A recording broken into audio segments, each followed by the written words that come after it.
তোমরা বিশ্বাস করো যে রাজা সাজতে আমি আর চাই না। শশীকান্ত, কি হচ্ছে? বাংলা ছবির ইতিহাসে সন্ন্যাসী রাজা এমন একটি সিনেমার নাম যা আজও আলোচনায় আসে, আজও প্রাসঙ্গিক। উত্তম কুমারের অনবদ্য অভিনয় এবং বাস্তব ঘটনার উপরে নির্মিত প্লট আর বক্স অফিস সাফল্য সব মিলিয়ে এই সিনেমাটি বাংলা ছবির জগতে একটি মাইলস্টোন। সিনেমাটির কাহিনী নেওয়া হয়েছে ভাওয়াল মামলা থেকে। এক জমিদারের রহস্যময় অন্তর্ধান, তারপরে সন্ন্যাসীর বেশে ফিরে আসা আর নিজের অধিকার ফিরে পাওয়ার লড়াই। You may proceed. আপনার নাম? শ্রী সূর্যকিশোর নাগ চৌধুরী। মূল চরিত্র সূর্য কিশোর, যাকে তারই ঘনিষ্ঠ ডাক্তার বন্ধুই হত্যা করার চেষ্টা করে, কিন্তু অলৌকিকভাবে বেঁচে গিয়ে সূর্য কিশোর আবার ফিরে আসেন সন্ন্যাসীর বেশে। এরপর শুরু হয় বড় প্রশ্ন, এই সন্ন্যাসী কি সত্যিই হারিয়ে যাওয়া জমিদার সূর্য কিশোর, নাকি প্রতারক কেউ?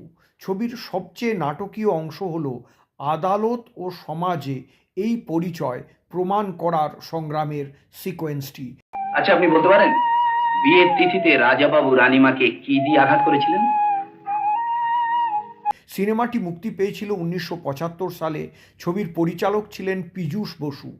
বাস্তব ঘটনার ছাপ, ঐতিহাসিক ভাওয়াল মামলা থেকে নেওয়া গল্প দর্শকদের কাছে আলাদা কৌতূহল তৈরি করেছিল।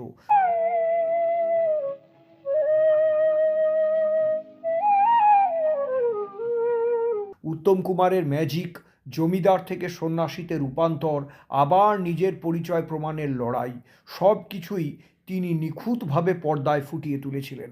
বাণিজ্যিক দিক থেকেও ছবিটি প্রচণ্ড সফল ছিল। 8 লক্ষ টাকা ব্যয়ে নির্মিত সন্ন্যাসী রাজা আয় করেছিল প্রায় 77 লক্ষ টাকা। টানা 126 দিন প্রেক্ষাগৃহে এই ছবিটি চলেছিল। সিনেমাটি কলকাতায় রূপবাণী, অরুণা এবং ভারতী চেনে দুর্দান্ত ব্যবসা করেছিল। সন্ন্যাসী রাজা অল টাইম ব্লকবাস্টার ছিল এবং ব্যবসায়িক নিরিখে 1975 সালে বাংলা সিনেমার সব থেকে উপরে ছিল এই সিনেমাটি। দাদরা বাজাও, দাদরা কাহারবা নয়, দাদরা বাজা। সন্ন্যাসী রাজা ছবির গানগুলি ছিল এক একটা রত্ন। মান্না দে এবং হেমন্ত মুখোপাধ্যায়ের কণ্ঠে গাওয়া এই ছবির গানগুলি কালজয়ীর তকমা পেয়েছে। ছবির সুর করেছিলেন নচিকেতা ঘোষ।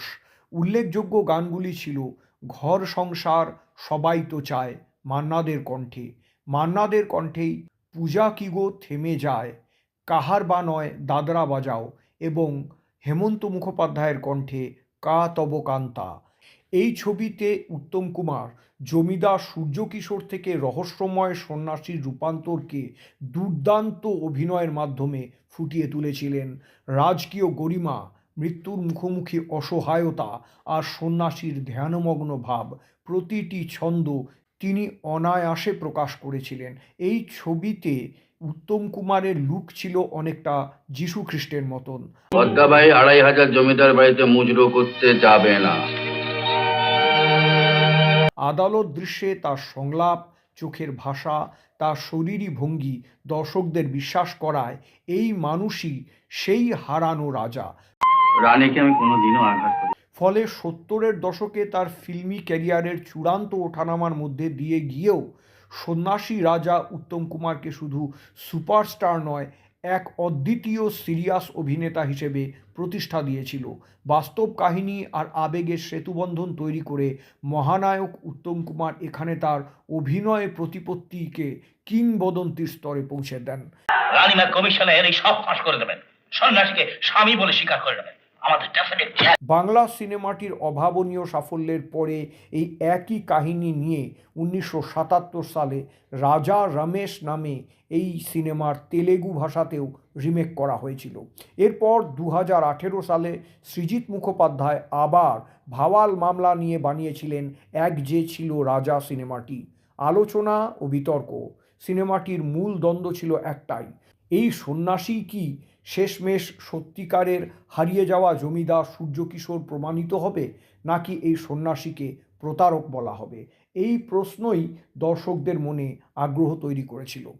রাজবাড়ি ছেড়ে আপনি কোথায় যাবেন? আমার স্থাবর অস্থাবর যা কিছু সম্পত্তি আজ থেকে তার মালিক হলো তোমরা। সন্ন্যাসী রাজা বাংলা ছবির ইতিহাসে আদালত কেন্দ্রিক থ্রিলারের মধ্যে অন্যতম সেরা একটি সিনেমা। সত্য ঘটনা ভিত্তিক সিনেমার প্রতি প্রজন্মের আগ্রহ জাগানোর ক্ষেত্রে সন্ন্যাসী রাজা ছিল একটি ট্রেন্ড সেটার মুভি। পরিচয়, সত্য আর প্রতারণার মতন চিরকালীন প্রশ্ন ছবিটিকে সময়হীন বা কালাতীত করে তুলেছে।